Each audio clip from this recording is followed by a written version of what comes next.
Il s'est ouvert depuis le jeudi 12 septembre au bâtiment Hypnose de Lubumbashi, une table ronde de 3 jours sur l'agriculture, sous le patronage du gouverneur du Haut-Katanga, Jacques Yaboula Katwe. Les Haut-Katangais se réunissent autour du thème autosuffisance alimentaire du Haut-Katanga et indépendance en maïs.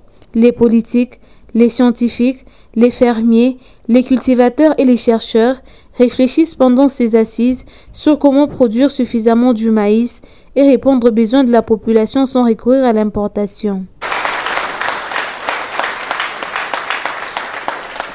Le numéro 1 de l'exécutif provincial qui a donné le temps dit attendre de ces assises de 3 jours un plan stratégique pour augmenter la production du maïs, aliment de base dans le Haut-Katanga.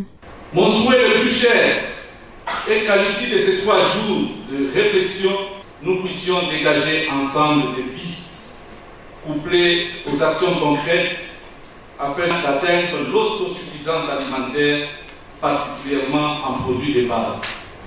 D'aucuns se souviendront que, lors de mon discours-programme, j'avais souligné la nécessité de diversifier les activités économiques en mettant un accent particulier sur l'investissement dans l'agriculture, couplé avec le secteur de l'agrobusiness, afin de retrouver l'autonomie et la sécurité alimentaire dans notre province. Thierry Magoma, ministre provincial de l'Agriculture, ministre des tutelles, a tracé les objectifs de la table ronde.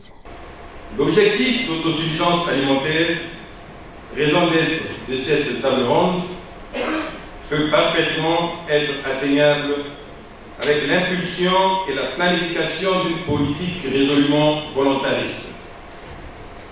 Disposant des ressources naturelles nécessaires et d'un marché intérieur suffisant, la province du Haut-Katanga peut également reprendre le contrôle de sa souveraineté alimentaire, condition indispensable pour améliorer concrètement les conditions de vie de sa population.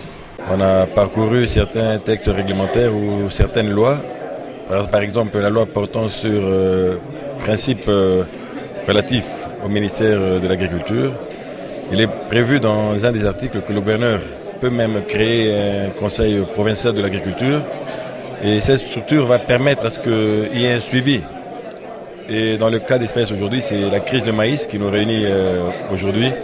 Donc la création de ce conseil serait vraiment la bienvenue. L'autosuffisance alimentaire du Haut-Katanga, l'apport du secteur minier à la production du maïs, l'expérience des villages agricoles et la place de la société dans l'encadrement de la production du maïs sont les thématiques sur lesquelles l'assistance, éclatée en atelier, a réfléchi pour formuler des recommandations et des propositions pratiques.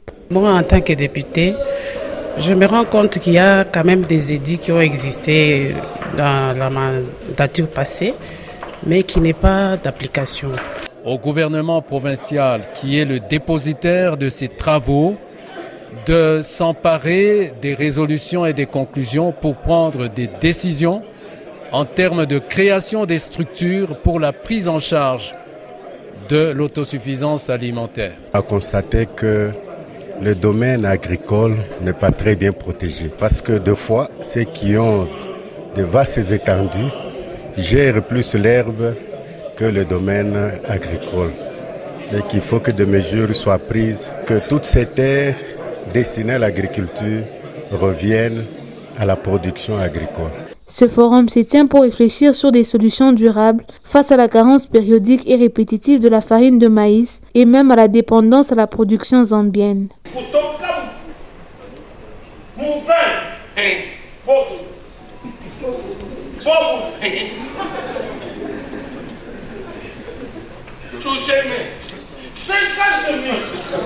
Dans l'espace d'un mois, le prix de la farine a doublé sur le marché.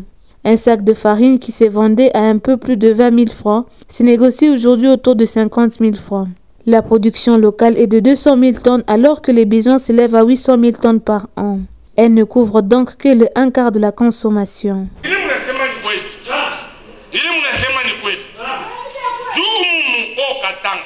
Aliment de base.